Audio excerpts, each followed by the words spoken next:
प्रिय मित्रों, नमस्कार। आज मैं आपको लेकर आया हूँ हिंदी साहित्य का इतिहास भाग 5 भक्तिकाल की सगुण काव्यधारा की कृष्ण भक्ति शाखा के प्रमुख कवि एवं उनकी रचनाएं।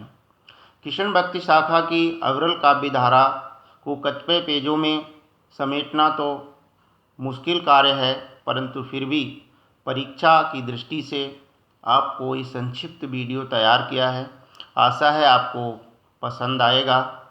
यदि आपने मेरे चैनल को अभी तक सब्सक्राइब नहीं किया है दोस्तों, तो सब्सक्राइब अवश्य कर लें ताकि मेरे आने वाले सभी वीडियोस के नोटिफिकेशंस आपको मिल सकें और आप उन्हें सबसे पहले देख सकें। और पीछे के कुछ वीडियोस हैं जिन्हें आप देखना चाहें तो उनको भी आसानी से देख सकते हैं। दोस्तों, कृष्ण भक्ति शाखा के प्रतिनिधि कवि सूरदास जी हैं। कृष्ण भक्ति शाखा की प्रमुख विशेषताएं हैं। इसमें श्री कृष्ण की लीलाओं का वर्णन किया गया है, सखा भाव की भक्ति भावना है, वात्सल एवं श्रृंगार रस की प्रधानता है, प्रकृति का उद्दीपन रूप में वर्णन किया गया है। कृष्ण भक्ति शाखा में कुछ प्रमुख संप्रदाय रहे हैं जिनका भी अध्ययन कर लेना अति आवश्यक है। दोस्तों, पहला जो संप्रदाय था वल्लभ संप्रदाय, ये विष्णु संप्रदाय का पुनर्गठित रूप है। इसके प्रवर्तक हैं वल्लभाचार्य जी। वल्लभाचार्य के गुरु का नाम विष्णु स्वामी। इनका जन्म ग्राम चंपारण जिला रायपुर में हुआ था। दार्शनिक मत इनका शुद्धाद्वैतवाद है जो पुष्टि मार्ग कहलाया। पुष्टि मार्ग लौकिक विषय व साधनों के त्याग का मार्ग था। पुष्टि मार्ग का आधार ग्रंथ है श्रीमद् भागवत पुराण। पुष्टि मार्ग में वल्लभाचार्य जी ने 4 कवियों को दीक्षित किया। इसमें पहले सूरदास, कुंभन दास, परमानंद दास और कृष्णदास। इसको सूत्र के रूप में दोस्तों देख सकते हैं। बी बराबर बी का मतलब वल्लभाचार्य और एस का मतलब सूरदास, के का कुंभन दास, पी का परमानंद दास और के का कृष्णदास। वल्लभाचार्य के पुत्र विट्ठल नाथ ने 4 कवियों को दीक्षा दी। इसमें पहले चीत स्वामी, दूसरे गोविंद स्वामी, तीसरे चतुर्बुद्ध दास और चौथे नंददास हैं। इनको भी हम शॉर्ट ट्रिक के रूप में देख सकते हैं। बी मीन्स विट्ठल नाथ कि इनके 4 शिष्य हैं, सी जी सी एन। सी चीत स्वामी, जी गोविंद स्वामी, सी चतुर्बुद्ध दास और एन नंददास। 4 वल्लभाचार्य के तथा 4 विट्ठलनाथ के शिष्यों को अष्टछाप के कवि कहा गया। अष्टछाप की स्थापना 1565 ईस्वी में विट्ठलनाथ ने की थी। दूसरा जो संप्रदाय है वो निम्बार्क संप्रदाय है, जिसके प्रवर्तक हैं निम्बार्काचार्य। इनका मूल नाम अरुणी है था। गुरु नारद मुनि थे। दार्शनिक मत द्वैताद्वैत। निम्बार्काचार्य के शिष्यों में निवासाचार्य, अम्बुदम्बराचार्य, गौरमुखाचार्य और लक्ष्मण भट्ट थे।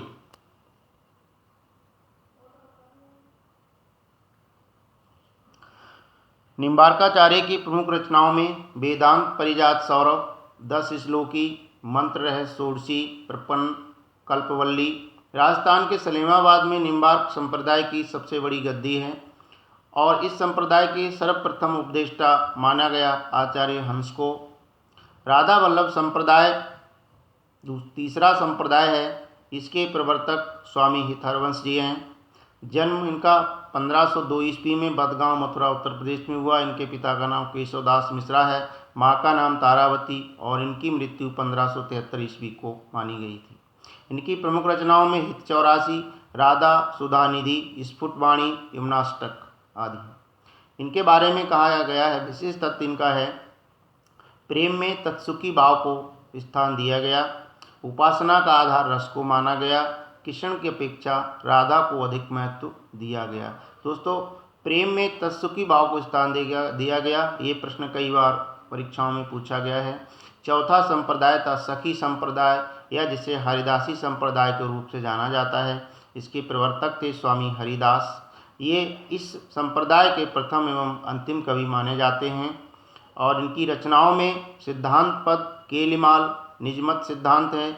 और दोस्तों, इनके बारे में जो विशेष तथ्य है वह है इसमें निकुंज बिहारी श्री कृष्ण को सर्वोपरि माना जाता है। ये निम्बार्क संप्रदाय की ही एक शाखा मानी जाती है।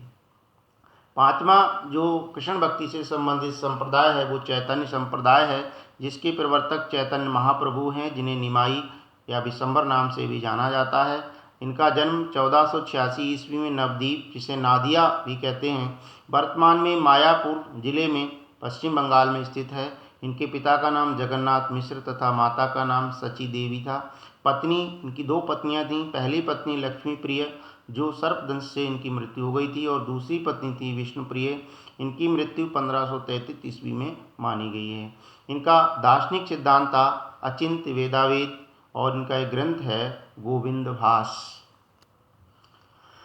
दोस्तों, अब हम अष्टछाप के कवि एवं उनकी रचनाओं को पढ़ते हैं। वल्लभाचार्य के जो 4 शिष्य हैं उनके बारे में हम डिटेल से अभी पढ़ते हैं। उनका जो शॉर्ट ट्रिक है वो भी दिया है, B = SK P। पहले कवि हैं सूरदास जी। इनके बचपन का नाम मदन मोहन था। जन्म 1478 ईस्वी में हुआ, और इनके जन्म स्थान के बारे में विद्वान एक मत नहीं है। 84 वैष्णव की वार्ता के अनुसार इनका जन्म रुनकता में माना गया है, जो जिला आगरा उत्तर प्रदेश में है। और हरिराय कृत भाव प्रकाश के अनुसार इनका जन्म सीही ग्राम में माना गया है। डॉक्टर नगेंद्र भी इसी मत से सहमत हैं। इनके पिता का नाम रामदास था, जो एक गायक थे। इनकी मृत्यु 1584 ईस्वी में पारसौली ग्राम में हुई थी। सूरदास जी को खंजन नयन, भावाधिपति, वात्सल्य सम्राट, जीवन उत्सव का कवि आदि उपाधियां प्रदान की गईं। ये इनके उपनाम भी हैं, इनसे इनको जाना जाता है। आगरा मथुरा मार्ग पर गऊ घाट पर वल्लभाचार्य ने सूरदास को पुष्टि मार्ग में दीक्षित कर कृष्ण लीला के पद गाने का आदेश दिया था। आयने अकबरी तथा मुत खबुत तवारी के अनुसार सूरदास को अकबर के दरबारी संगीतज्ञों में माना गया है। इनकी प्रमुख रचनाओं में सूरसागर, जिसमें 1.25 लाख पद संग्रहित थे, परंतु आज 7,000 से 8,000 के पद ही प्राप्त हैं। इनका आधार ग्रंथ श्रीमद् भागवत पुराण का 10वां स्कंद है। सूरावली इनकी दूसरी रचना, जिसमें 1103 पद हैं। साहित्य लहरी एक रीत पर काव्य है। अगला ग्रंथ इनका है भ्रमर गीत। दोस्तों, नागरी प्रचारणी सभा काशी के अनुसार गोवर्धन लीला, नाग लीला, नल दमयंती, ब्यालो, सूर पचीसी, सूरसागर सार, प्राण प्यारी, 10वां स्कंद, टीका आदि इनकी रचनाएं हैं।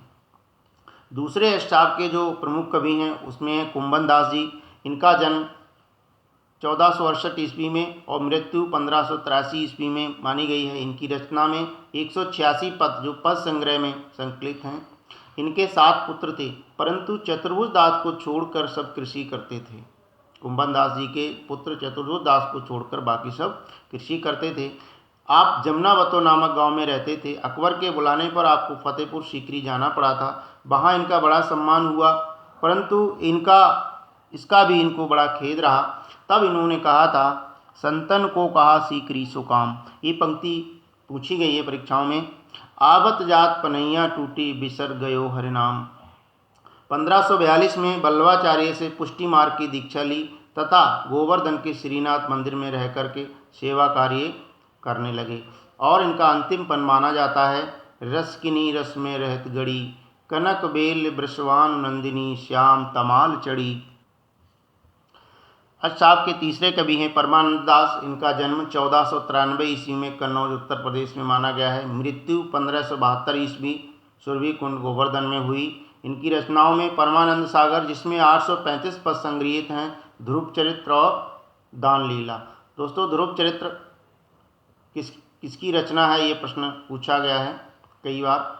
चौथे कवि जो हैं अष्टछाप के वो हैं कृष्णदास जी। इनका जन्म 1496 ईस्वी में चिलोतराय अहमदाबाद गुजरात में हुआ था, और इनकी मृत्यु 1579 ईस्वी में एक कुएं में गिरकर हो गई थी। इनकी मातृभाषा गुजराती थी।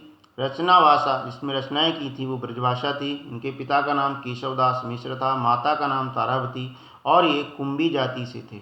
दोस्तों, अष्टछाप के कवियों में सबसे कुशाग्र बुद्धि कवि एवं अधिकारी के नाम से प्रसिद्ध थे। 1509 में पुष्टि मार्ग में दीक्षित हुए। आचार्य वल्लभाचार्य से भेंट इनकी विश्राम घाट मथुरा में हुई, और इनकी रचनाओं में जुगलमान चरित, भ्रमर गीत, प्रेम तत्व निरूपण। आगरा में एक बारांगना वेश्या द्वारा श्रीनाथ मंदिर में कृष्णदास रचित गाया जाने वाला पद। ये जो बारांगना वेश्या थी, ये कृष्णदास को आगरा में मिली थी और उसका स्वर मधुर होने के कारण वह इनके निवेदन पर श्रीनाथ मंदिर में गई और इनके द्वारा गाया हुआ उसने पद गाया था, जिसकी पंक्तियां बड़ी प्रसिद्ध हुई और परीक्षा में भी पूछी जाती हैं। मोमन गिरधर छवि पे अटक्यो, ये पंक्ति कृष्णदास जी की है और इसको गाया था बारांगना वेश्या ने। दोस्तों, इसके बारे में पूछा जाता है किसकी पंक्ति है। और विट्ठलनाथ के जो 4 शिष्य थे, शीश स्वामी, गोविंद स्वामी, चतुर्बुद्ध दास और नंददास, इनके बारे में हम पढ़ते हैं। 5वें अष्टाप के कवि थे शीश स्वामी। इनका जन्म 1515 ईस्वी संवत 1572 मथुरा उत्तर प्रदेश में माना गया है। मृत्यु 1585 ईस्वी संवत 1642 पूछरी गोवर्धन के निकट हुई। और इनकी रचनाओं में 8 पहर की सेवा, कृष्ण लीला के विविध प्रसंग, गोस्वाई जी की बधाई आते हैं। उद्दंडी स्वभाव के कारण मथुरा में इन्हें छीतू चौबे के नाम से जाना जाता था। दोस्तों, अष्टचाप के जो छठे कवि हैं वो गोविंद स्वामी हैं। इनका जन्म 1505 ईस्वी संवत 1562 आंतरिक ग्राम ब्रज को माना गया है। मृत्यु 1585 ईस्वी संवत 1642 ईस्वी संवत 1642 गोवर्धन मथुरा में मानी गई है। इनकी रचनाओं में 252 पद जो गोविंद स्वामी के पद के रूप में संकलित हैं। दोस्तों, 7वें जो कवि हैं हमारे अष्टचाप के वो हैं चतुर्भुज दास, जिनका जन्म 1518 ईस्वी में संवत 1575 जमुनावतो ग्राम गोवर्धन उत्तर प्रदेश में माना गया। मृत्यु 1585 ईस्वी संवत 1642 रुद्रकुंड में मानी गई है। इनके पिता जो कुंभन दास जी थे, उनके ये सबसे छोटे पुत्र थे। इनकी रचनाओं में द्वादश यश, भक्ति प्रताप, हितजू को मंगल, दान लीला, मधुमालती, कीर्तनावली, चतुर्भुज, कीर्तन संग्रह, मंगल सार यश, शिक्षा सार आदि हैं। इनके 12 ग्रंथों में जो संकलित हैं उनका द्वादश यश नाम से प्रकाशन है। वो द्वादश यश नाम से जाने जाते हैं और इसका प्रकाशन सेठ मणिलाल जमुनादास साहब ने अहमदाबाद से कराया था। इनकी भक्ति भावना सखा भाव की थी और इनके बारे में एक पंक्ति बहुत प्रसिद्ध है। सुभग सिंगार निरख मोहन को, लय दर्पण कर पिए दिखावें। ये चतुर्बुद्ध दास की पंक्ति है।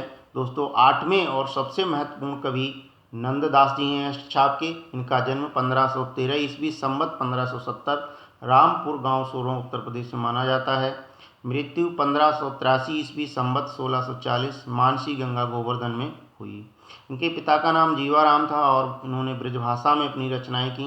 दोस्तों, इनकी रचनाओं में रास पंचाध्यायी, सिद्धांत पंचाध्यायी, ज्ञान मंजरी, मान मंजरी, रूप मंजरी, ब्रह मंजरी, अनेकार्थ मंजरी, भंवर गीत, गोवर्धन लीला, श्याम सगाई, रुक्मिणी मंगल, सुदामा चरित, भाषा दशम स्कंद, पदावली, प्रेम 12 खड़ी। इनकी गद्य रचनाओं में हितोपदेश, नास्कित, पुराण आते हैं। अब हम कृष्ण भक्ति शाखा के अन्य प्रमुख कवि एवं उनकी रचनाओं के बारे में अध्ययन करेंगे। दोस्तों, पहले जो कवि हैं वो श्री भट्ट हैं। इनका जन्म 1595 ईस्वी में हुआ था। आप निम्बार्क संप्रदाय के प्रसिद्ध विद्वान केशव कश्मीरी के शिष्य थे। इनकी रचनाओं में युगल शतक, जिसमें 100 पदों का संग्रह है, आदिवाणी। युगल शतक के संबंध में एक दोहा प्रसिद्ध है, नयनवान पुनराम सस्य गणो अंक गतिबाम, प्रकट भयो युगल शतक ये संवत अभिराम। नैन 2, बाण 5 और राम 3, शशि 1 उल्टा करने पर 1352 होता है। ये युगल शतक का रचनाकाल है। माधुर्य भक्ति भाव थी इनकी। अगले कवि हैं ध्रुवदास जी। इनका जन्म 1583 ईस्वी संवत 1640 देवबंद सहारनपुर, जो देवबंद के नाम से जाना जाता है, उत्तर प्रदेश में हुआ। मृत्यु 1641 ईस्वी संवत 1700 वृंदावन मथुरा में मानी जाती है। इनके पिता का नाम श्यामदास और ये जाति से कायस्थ थे और इनके गुरु गोपीनाथ महाराज थे, जो श्री हित हरिवंश के तीसरे पुत्र थे। इनकी रचनाओं का जो एक सर्व रचनाओं का जो संकलित रूप है उसे 42 लीला के नाम से जाना जाता है और इनकी रचनाओं में भक्त नामावली, रत्न रत्नावली, नेह मंजरी, रहस्य मंजरी, सुख मंजरी, वृंदावन सत और श्रृंगार सत आते हैं। तीसरे जो महत्वपूर्ण कवि हैं कृष्ण भक्ति शाखा के वो हैं स्वामी हरिदास, जिनका जन्म 1478 ईस्वी संवत 1535 वृंदावन उत्तर प्रदेश माना जाता है। मृत्यु 1573 ईस्वी संवत 1630 निधिवन वृंदावन में हुई। इनकी माता का नाम चित्रा देवी, पिता का नाम आशुधीर और पत्नी का नाम हरिमत था। दोस्तों, सखी या हरिदासी संप्रदाय के आप प्रवर्तक थे। इन्हें ललिता सखी का अवतार भी माना गया है। इनकी रचनाओं में सिद्धांत के पद और केलिमाल हैं। केलिमाल में 100 पद संग्रहित हैं। अगले महत्वपूर्ण कवि हैं माधव दास माधुरी। इनका जन्म 1618 ईस्वी में, मृत्यु 1653 ईस्वी में मानी गई है। इनकी रचनाओं में केल माधुरी, बंसीवट माधुरी, वृंदावन माधुरी, प्रिया जी की बधाई। आप चैतन्य महाप्रभु के चैतन्य संप्रदाय के हिंदी कवि थे और आपको माधुरी उपनाम से जाना जाता है। जैसा कि इनके नाम में लगा है माधव दास माधुरी, तो ये माधुरी उपनाम से प्रसिद्ध थे। अगली महत्वपूर्ण हमारी कवयित्री हैं कृष्ण भक्ति शाखा की मीराबाई। इनका जन्म 1498 ईस्वी में मेड़ता कुड़की राजस्थान में हुआ। मृत्यु 1546 ईस्वी में हुई। ये 16वीं सदी की कृष्ण भक्तन कवि मानी जाती हैं। इनके पति उदयपुर के महाराजा भोजराज थे, जो कि मेवाड़ के महाराणा सांगा के पुत्र थे। और इनकी रचनाओं में नरसिंह जी का मायरा, गीत गोविंद का टीका, राग गोविंद, राग सोरठा, राग बिहाग, मीराबाई, पदावली हैं। दोस्तों, अगले जो महत्वपूर्ण कवि हैं वो हैं रसखान जी। रसखान जी का जो मूल नाम है वो सैयद इब्राहिम है। इनका जन्म 1533 ईस्वी हरदोई में माना गया है, जो कि उत्तर प्रदेश में। मृत्यु 1618 ईस्वी में मानी गई है। इनकी रचनाओं में सुजान रसखान, दान लीला, प्रेम वाटिका है। इनकी कुछ प्रसिद्ध पंक्तियां हैं। देखिए, मानुष हों तो बही रसखान, बसों ब्रज गोकुल गांव के ग्वारन, जो पशु हों तो कहा बस मेरो, चरो नंद की धेनु मजारन, पाहन हों तो बही गिर को, जो धरियो कर पुंदर धारण, जो खग हों तो बसेरो करो मिल, कालिंदी कूल कदम्ब की डारन। ये इनका एक पद है। और ये लकुटी और कामरिया, कर कानन कुंडल मोर पखा, इनकी प्रसिद्ध पंक्तियां हैं। दोस्तों, अगले महत्वपूर्ण कवि हैं नरोत्तम दास जी। जिनका जन्म 1550 विक्रम संवत सन 1493 ईस्वी, मृत्यु 1639 विक्रम संवत 1582 ईस्वी उपलब्ध साक्ष्यों के आधार पर मानी गई है। हालांकि इस पर अभी अंतिम तारीख तय नहीं हो पाई है। भाषा ब्रज थी और इनकी रचनाओं में एकमात्र जो प्रसिद्ध रचना है वो सुदामा चरित है। ये खंड काव्य है। इसके अलावा ध्रुव चरित, विचारमाला, नाम, कीर्तन आदि हैं। भ्रमर गीत परंपरा भी कृष्ण भक्ति शाखा का एक प्रमुख विषय है। दोस्तों, भ्रमर गीत परंपरा में उद्धव गोपी संवाद होता है। नायक की निष्ठुरता के साथ साथ नायिका की मूक व्यथा, विरह वेदना का मार्मिक चित्रण होता है। नायक के प्रति नायिका के उपालंबों का चित्रण भंवरे को प्रतीक मानकर किया जाता है। दोस्तों, भ्रमर गीत परंपरा के प्रमुख कवि एवं उनकी रचनाओं को हम संक्षेप में देख लेते हैं। पहली रचना सूरदास जी की है, जो भ्रमर गीत है। भागवत पुराण के 10वें स्कंद के 47वें अध्याय पर आधारित है। आचार्य शुक्ल ने सूर सागर के इस भाग को भ्रमर गीत सार नाम में संकलित किया है। सूरदास की गोपियाँ भावुक अधिक हैं, तर्कशील कम हैं। अगली रचना है भंवर गीत, जो नंददास जी की है। इसमें दासनिकता का पुट है। इनकी गोपियाँ अधिक तर्कशील हैं। दोस्तों, ये प्रश्न पूछा जाता है किसकी गोपियाँ अधिक तर्कशील हैं, तो नंददास जी की गोपियाँ अधिक तर्कशील हैं। तीसरा जो है रचना वो है भ्रमर दूत, सत्यनारायण कविरत्न की है। इसमें वात्सल्य वियोग का काव्य है। ये युगीन समस्याओं का चित्रण किया गया है। माता यशोदा को भारत माता के रूप में चित्रित किया गया। स्वदेश प्रेम, राष्ट्रीयता, स्त्री शिक्षा का उल्लेख है। चौथे जो रचना है प्रिय प्रवास भ्रमर गीत परंपरा के संबंध में, ये अयोध्या सिंह उपाध्याय हरिऔध की है। इसमें राधा लोकहितकारिणी के रूप में चित्रित है। राधा की परोपकारिता, विश्वबंधित लोक कल्याण की वृत्ति का चित्रण है। और उद्धव शतक, जो कि जगन्नाथ दास रत्नाकर द्वारा रचित है, इसमें भी भ्रमर गीत परंपरा का उल्लेख है। इसमें भक्तिकालीन, आख्यान, बारितकालीन कलेवर का समन्वय है। भाषा में चित्रोक्तता है, उक्ति चातुर्य का वर्णन है। आशा है दोस्तों ये वीडियो आपको पसंद आया होगा। पसंद आया है तो आप मेरे वीडियो को शेयर करें, लाइक करें, चैनल को भी सब्सक्राइब करें। और नेक्स्ट हम टॉप 50 क्वेश्चंस कृष्ण भक्ति शाखा के लेकर मिलते हैं। तब तक नमस्कार, धन्यवाद।